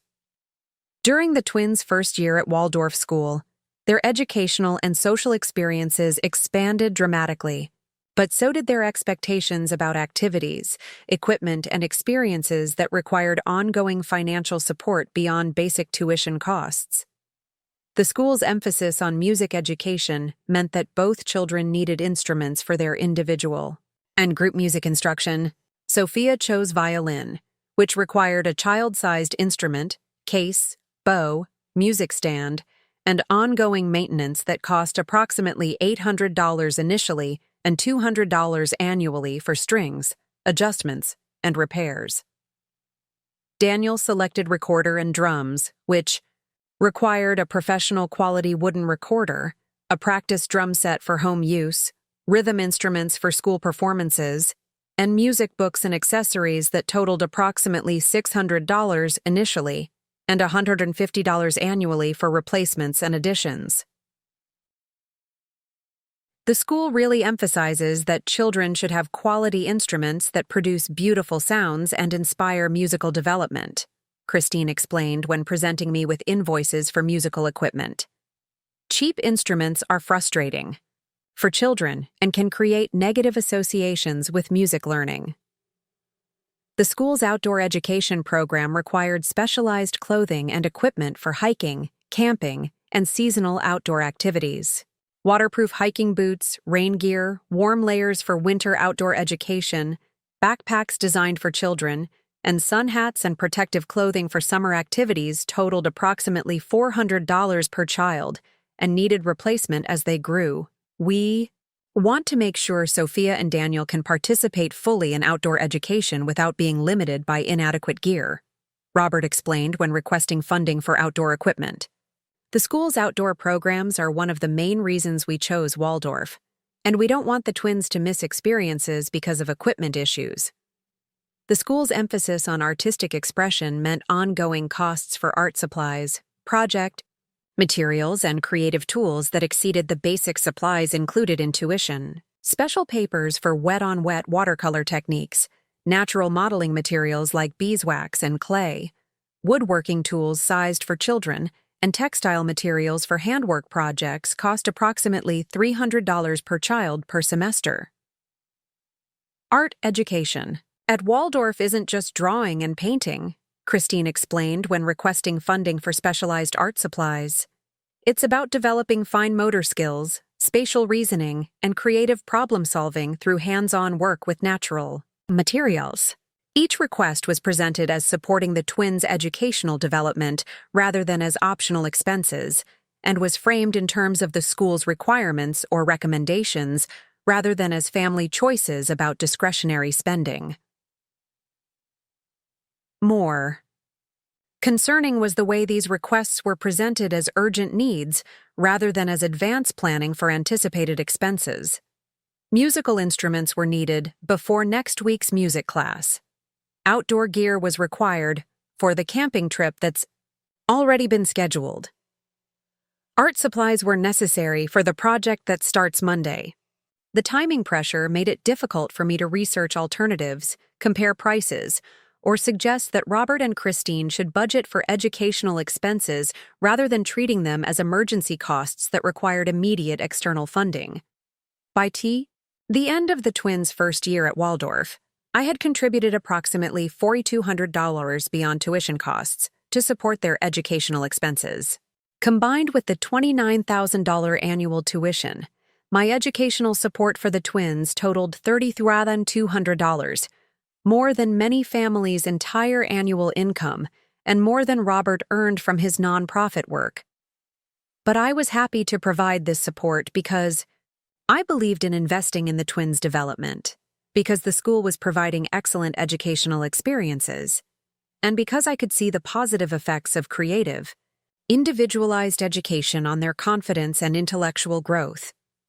What I didn't recognize was that Robert and Christine were learning to make educational and lifestyle decisions based on what I could afford rather than what they could afford, and that my willingness to fund expensive choices was enabling them to avoid the financial planning and priority setting that would have been necessary if they were paying for these choices themselves.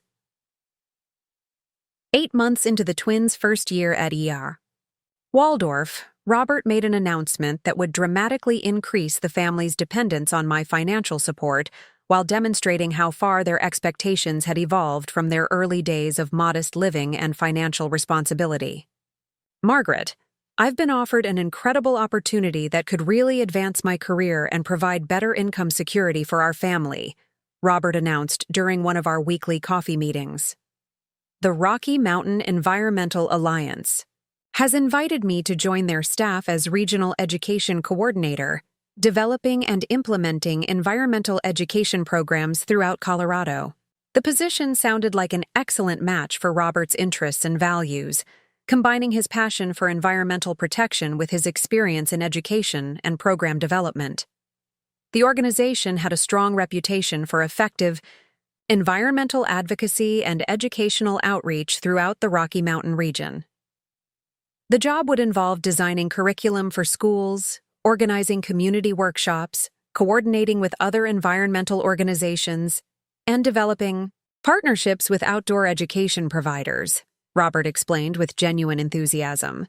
It's exactly the kind of work I've always wanted to do, combining environmental education with program management and community outreach.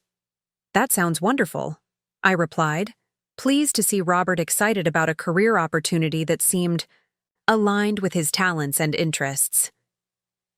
What's the salary and timeline for this position? Robert's expression changed slightly as he prepared to deliver information that would explain why this career opportunity was being presented to me as a family discussion rather than simply exciting personal news. The salary is $52,000 annually, which is actually a $10,000 increase from my current nonprofit position, he began. But the job requires extensive travel throughout Colorado for program development and implementation, and it involves some evening and weekend work that would conflict with my current schedule.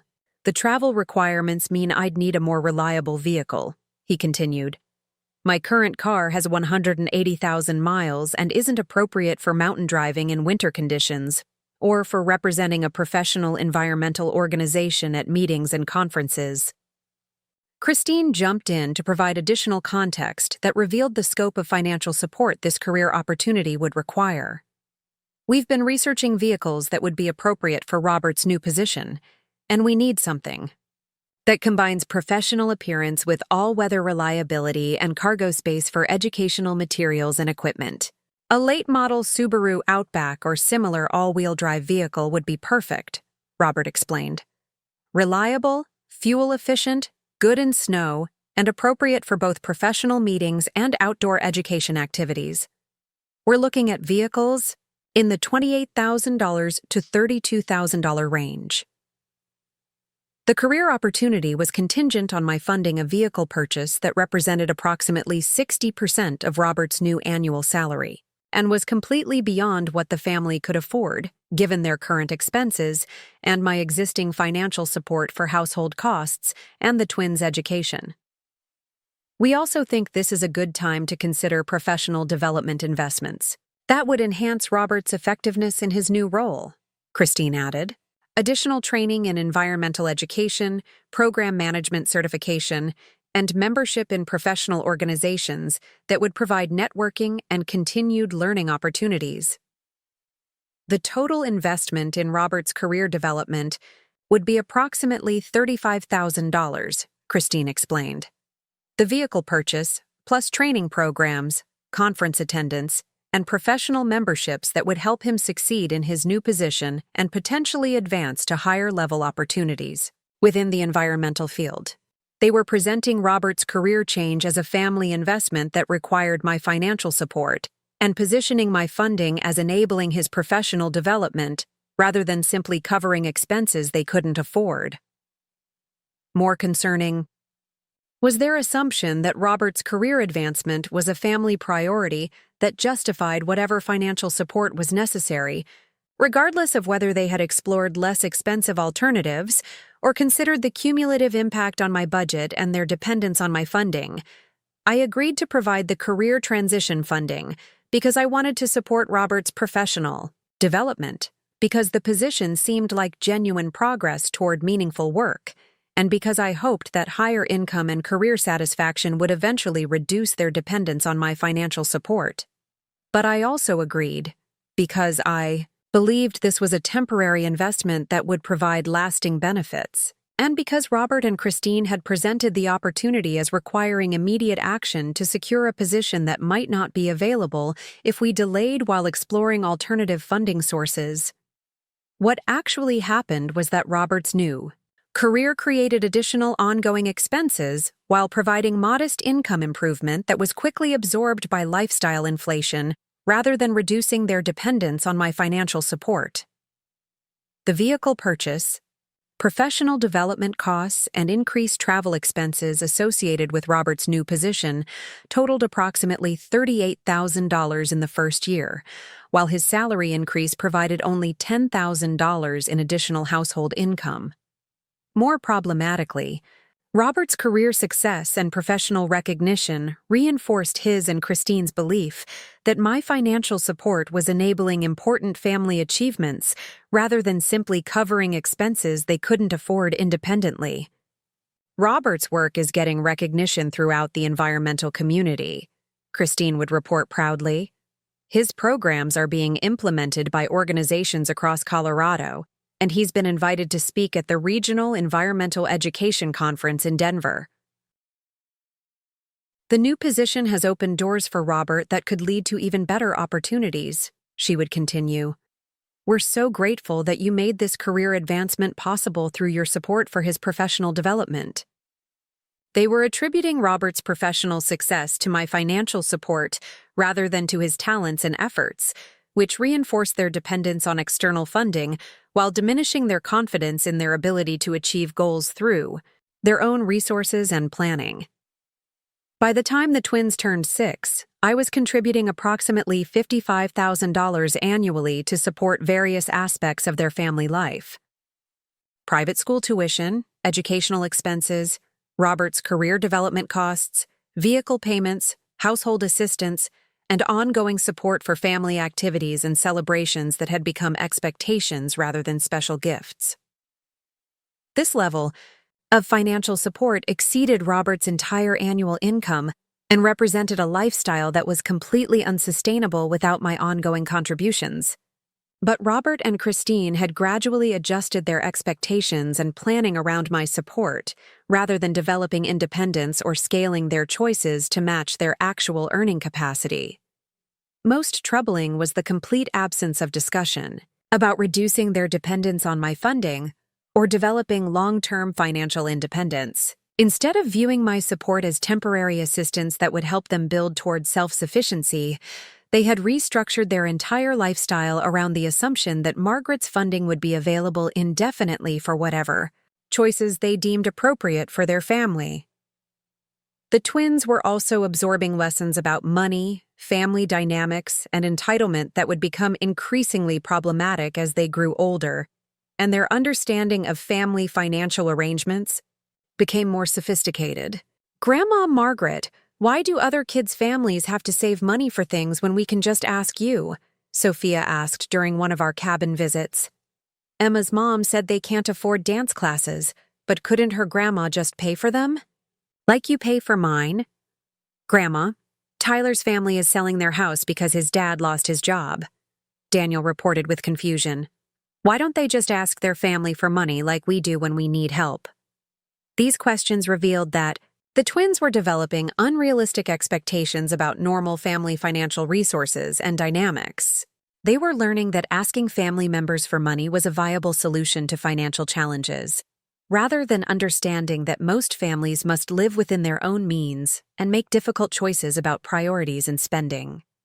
They were also learning that their lifestyle and opportunities were normal rather than exceptional, and that they were entitled to experiences and possessions that required ongoing external financial support. The stage was set for further escalation in demands and expectations, but also for increasing resistance from me as I began to recognize that my generosity was enabling dependency rather than supporting genuine family development and independence. The twins' 6th birthday would mark another milestone in our family's financial dynamics, but it would also be the beginning of my growing awareness that something fundamental had shifted in our relationships and that the mountain paradise I had created was becoming a source of exploitation rather than family connection. The conversation that would end our family relationship forever happened on a frigid December evening, just 4 days before Christmas 2024. When the Colorado mountains were blanketed in fresh snow and the cabin should have been filled with the warmth of family preparation for our most cherished holiday traditions.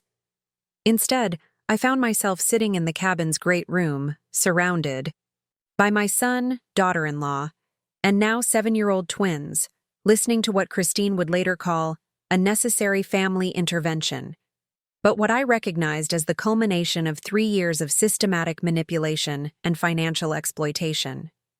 "Margaret, we need to have an honest conversation about family dynamics and holiday expectations," Christine began, her voice carrying the tone of someone who had prepared extensively for this discussion.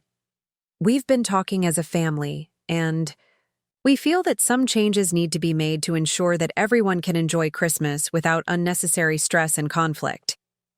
The twins sat quietly on the couch, clearly instructed to listen but not participate, while Robert nodded supportively at Christine's words. The formal atmosphere felt completely foreign to our usual family gatherings and immediately put me on alert. "What kind of changes are you talking about?" I asked carefully. "Well, we've been reflecting on the past few years of Christmas celebrations, and we've identified some patterns that create tension," Christine continued, consulting notes she had apparently prepared.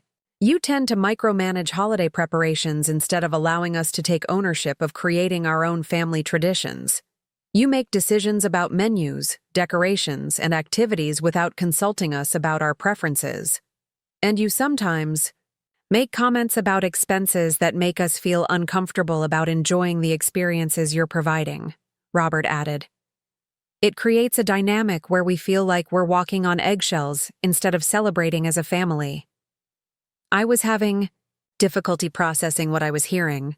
They were criticizing me for managing preparations for holidays that I was funding and hosting at my own property, and for occasionally mentioning expenses when they seemed to have unlimited expectations. "So, what changes are you proposing?" I asked. though I suspected this wasn't going to be about simple holiday planning adjustments. Christine and Robert exchanged glances before Christine delivered what was clearly the main purpose of their intervention. We've decided that this year's Christmas celebration should be hosted by us at our house instead of at the cabin, she announced. We want to create our own family traditions without feeling like guests in someone else's space. That sounds wonderful, I replied genuinely. I'd be happy to attend Christmas at your house and contribute however you'd like me to help. Actually, Christine said, her voice dropping to a more serious tone, we've decided that this year we need some space to establish our own holiday traditions without outside influence or complications. What does that mean? It means we think it would be better if you didn't attend Christmas this year, Robert said, with a directness that took my breath away. We want to have a quiet family Christmas with just us and the twins. I sat in complete shock as I realized my son and daughter-in-law were disinviting me from Christmas. Not just from hosting, but from attending any family celebration at all. You're telling me I'm not welcome at Christmas? We're telling you that this year we need space to create our own family Christmas without complications, Christine replied, positioning my presence as a problem to be solved. What about Sophia and Daniel? I asked, looking at my grandchildren. What have you told them about their grandmother not being at Christmas? We've explained that sometimes families need to try different ways of celebrating, Christine answered carefully. Grandma Margaret, Sophia said quietly, Mom and Dad said you might be too busy to come to Christmas this year because you have important work to do. The fact that they had lied to the twins about the reason for my absence revealed the level of manipulation they were willing to exercise. They weren't just excluding me, they were rewriting the narrative to make my absence seem like my choice. Margaret, we want you to know that this decision isn't about not appreciating everything you've done for our family, Christine said with practiced sincerity. But we think that continuing to rely on your financial support and hosting might be preventing us from developing independence and self-reliance. They were positioning their exclusion of me as a character-building exercise and suggesting that my generosity had been harmful to their family's development, while clearly expecting to maintain future access to the cabin they assumed they would inherit. That's when I realized this wasn't about Christmas at all. This was about gaining control over family relationships while maintaining access to my property and resources. They wanted independence from my opinions and oversight while preserving their children's inheritance rights to the cabin. I excused myself and went to the observation deck to process what had just happened and make some decisions about how I was going to respond to this level of manipulation and disrespect. Standing in the cold December air, looking out over the mountains that David and I had loved, I experienced a moment of absolute clarity about my situation and my options. Robert and Christine had just demonstrated that they valued my financial support and property access more than my emotional well-being or family relationships. They believed I was dependent on their relationship for access to my grandchildren and that I would accept any treatment rather than risk losing that access. They were about to discover exactly how wrong they were. Standing on that deck, I made the decision that would change everything. I was going to sell the cabin immediately and use this Christmas exclusion as the perfect opportunity to end a relationship that had become exploitative and disrespectful. Returned to the great room and interrupted their conversation with an announcement that would shatter their assumptions about power and control. I've been thinking about what you said regarding space for developing family independence, I began calmly. And I realize you're absolutely right that it's time for some significant changes in our family arrangements. We're so glad you understand, Christine said with satisfaction. I do understand, so I've decided to sell the cabin. The silence that followed was profound. All three adults stared at me in complete shock, while the twins looked confused about why the atmosphere had suddenly changed. What do you mean, sell the cabin? Christine asked, her voice rising with alarm. I mean, I'm going to put the cabin on the market and sell it to someone who will appreciate it, I replied matter-of-factly. Since you want to establish independent family traditions without my involvement, it makes perfect sense for me to liquidate this property. But Mom, the cabin is our family's gathering place, Robert stammered. You can't just sell it. Actually, I can. It's my property, purchased with my money, built with my planning, and maintained with my resources. Since you've made it clear that you prefer celebrating holidays independently, there's no reason for me to maintain an expensive mountain property for family gatherings I'm not welcome to attend. Grandma Margaret, what does selling the cabin mean? Sophia asked with growing concern. It means when someone sells a house, the new owners get to decide who can visit, sweetheart. And they probably won't want strangers using their mountain retreat. But this is our Christmas cabin, Daniel protested. We always come here for Christmas. Your parents have decided they want to create new Christmas traditions at your house instead of continuing to celebrate at the cabin. So I'm going to sell it to someone who will create their own special memories here. Robert and Christine were staring at me with expressions of absolute panic as they realized their strategy had backfired completely. Margaret, you're being irrational, Christine said, her voice shaking. You can't make major property decisions based on one conversation. I'm not being irrational, I'm being practical. You've told me my involvement creates stress and complications. Selling the cabin eliminates both problems permanently. This is emotional manipulation, Christine accused. No, I said firmly. Emotional manipulation is excluding someone from Christmas while expecting them to maintain property for your future. Emotional manipulation is teaching children that their grandmother is too busy to attend Christmas instead of explaining that you chose to exclude her. Mom, please don't sell the cabin, Robert begged. We can work this out. You meant exactly what you said. You want independence from my involvement, and I'm giving you complete independence. Think about what this means for Sophia and Daniel, Christine pleaded desperately. You're punishing them for adult decisions they had no part in making. I'm making a rational business decision about an expensive asset that no longer serves its intended purpose, and Sophia and Daniel are learning important lessons about consequences and honesty. The twins were beginning to cry as they realized their Christmas exclusion of their grandmother was going to result in losing their beloved mountain paradise permanently. We want you to come to Christmas, Sophia said through her tears. We didn't. No, Mom and Dad told you not to come.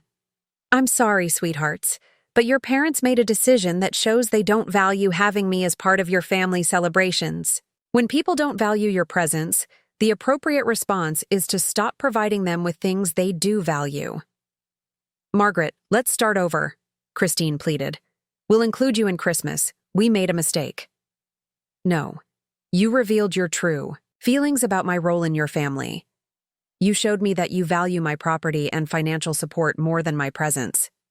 You're destroying our family over one conversation, Christine said with rage and desperation. I'm ending my participation in a relationship that has become one-sided and exploitative. You wanted independence from my involvement. Now you have complete independence. I looked around the cabin one final time. I'm listing the cabin with a real estate agent tomorrow morning. I'll give you until the sale closes to remove any personal belongings you've stored here. As I prepared to leave, Sophia ran to me and threw her arms around my waist. Grandma Margaret, please don't sell our cabin. Please don't leave our family. Sweetheart, I'm not leaving your family. Your parents decided they didn't want me to be part of your family celebrations. I'm just respecting their decision. You wanted family independence and freedom from my expectations, I told Robert and Christine one final time. Congratulations. You've achieved exactly what you asked for. I walked out of the cabin and drove back to Denver, leaving behind 35 years of family memories and beginning the process of reclaiming my independence and self-respect. The next morning, I called Coleman Mountain Properties and listed the cabin for $1.2 million. The agent was thrilled to handle the listing and confident it would sell quickly given the cabin's reputation and the strong luxury mountain real estate market. I want it sold as quickly as possible, I told her. Price it to move fast. With the right marketing, I expect offers within 2 weeks, she replied confidently. My phone started ringing that afternoon with increasingly frantic calls from Robert and Christine. Mom, we've been thinking about everything that happened, and we realize we made serious mistakes, Robert's first message said. We want to fix this before you make any permanent decisions. There's nothing to fix, I replied when I finally answered. You told me exactly what you think about my role in your family. The cabin is listed and will be sold. We can change our Christmas plans, he said desperately. We want you there. No, you don't. You want the cabin to be available for your use, but you don't actually want me there because you've made it clear my presence creates stress and complications. What would it take for you to reconsider? He finally asked. Nothing. The decision is made. Christine's call was more strategic. Margaret, we may have communicated our concerns poorly. We're grateful for everything you've done. But yesterday, you said my involvement creates stress and complications. That was a mistake in communication. We should have proposed co-hosting or alternating responsibilities. Christine, you specifically told me it would be better if I didn't attend Christmas. Those weren't miscommunicated intentions. Those were clear statements. Think about Sophia and Daniel, she pleaded. Are you really willing to take the cabin away from them because of adult disagreements? I'm not taking anything away. You took it away when you excluded me from family celebrations. I'm simply responding by ending my role as the provider of family experiences. 2 weeks after listing the cabin, I received 3 offers, all above asking price. The highest was $1.3 million all cash, with a 30-day closing. Accept the highest offer, I said without hesitation. Within an hour, Robert was calling in complete panic. The cabin is under contract. This is insane. You're destroying 35 years of family history. I'm selling my property to people who will appreciate and respect it. We'll buy it from you, he said desperately. You have 30 days to arrange financing and make a competitive offer, I said, knowing they couldn't qualify for a $1.3 million mortgage on their $85,000 combined income. The sale closed on January 28, 2025. I received $1.3 million and handed over the keys to a lovely family from San Francisco who fell in love with the cabin's architecture and planned to use it for family vacations. That same day, Christine called with final words filled with venom. You've destroyed our family. You're a bitter, selfish old woman who cares more about control than family. I haven't destroyed anything. I've responded appropriately to being excluded from family celebrations by ending my role as the provider of those celebrations. Will never forgive you for this. I don't need your forgiveness. I need your absence from my life, which you've already provided. 6 months later, mutual friends reported that my decision had forced Robert and Christine to confront reality. Without my support, Sophia and Daniel enrolled in excellent public school. The family scaled their lifestyle to match their actual income and learned to live within their means. Robert and Christine both worked full-time and developed budgeting, skills they'd never needed while depending on my subsidies. Most importantly, they learned to create celebrations based on their actual resources rather than external funding. The twins adapted well, developing work ethics and appreciation for experiences rather than taking them for granted. 2 years later, Robert called with an unexpected apology. Margaret, I wanted to apologize. We treated you terribly. We took advantage of your generosity, disrespected your opinions, and excluded you cruelly. We thought because you had money and we needed help, we were entitled to your support without treating you with respect. We were wrong about everything. What made you realize this? Losing the cabin and learning to live independently. When we couldn't depend on your support, we developed skills we'd never needed. We realized we'd been living beyond our means while blaming you for any stress that came from expenses we couldn't actually afford. Losing your support was the best thing that happened to our family. We're stronger and more independent because we learned to solve our own problems. Do the twins ask about me? They do. They miss you, and they understand now that excluding you was wrong. They've learned about consequences in ways that were necessary for their character development. I'm not asking you to restore our relationship, Robert continued. I understand we broke something that can't be repaired. But I wanted you to know we're grateful for the lessons you taught us, even though we learned them the hard way. Robert, I appreciate your apology, I replied. It sounds like you've learned important lessons about independence and respect. I'm glad Sophia and Daniel are thriving. But you're right that some damage can't be undone. The Christmas exclusion revealed attitudes that changed my understanding of our relationship permanently. However, I hold no anger toward any of you.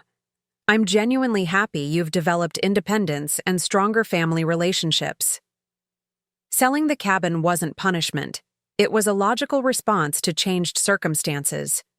When you excluded me from family celebrations, the cabin was no longer serving its purpose as a family gathering place. 3 years after selling the cabin, I was living exactly the independent, dignified life I had always valued. My resources were secure and growing. My time was my own. Most importantly, I was surrounded by people who valued my presence for its own sake rather than for what I could provide. I had reconnected with longtime friends, resumed consulting work, and become involved with charities that aligned with my values. I had begun traveling extensively and developed new friendships with people who knew nothing about my wealth and enjoyed my company purely for my personality and interests. If you're watching this story and recognizing similar patterns, know that you have more power than you realize. Love doesn't require accepting mistreatment. Generosity doesn't require enabling irresponsibility. Being a good family member doesn't require sacrificing your well-being for others' comfort.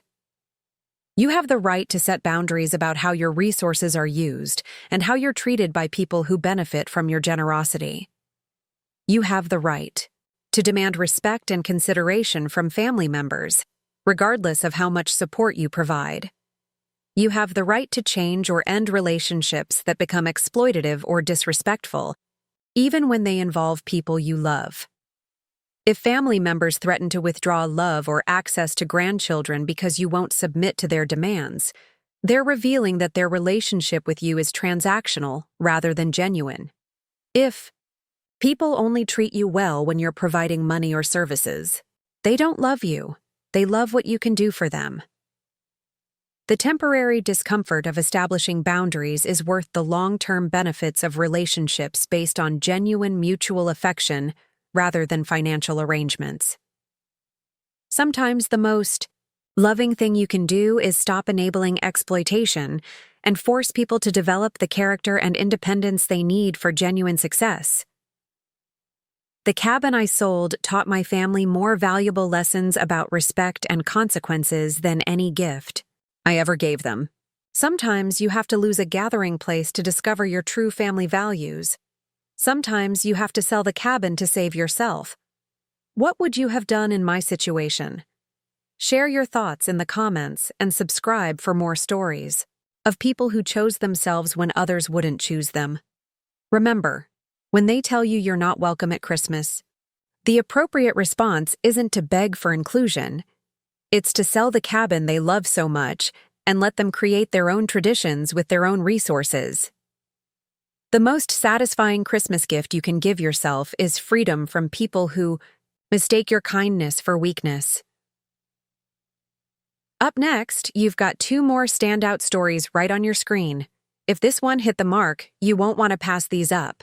Just click and check them out, and don't forget to subscribe and turn on the notification bell so you don't miss any upload from us.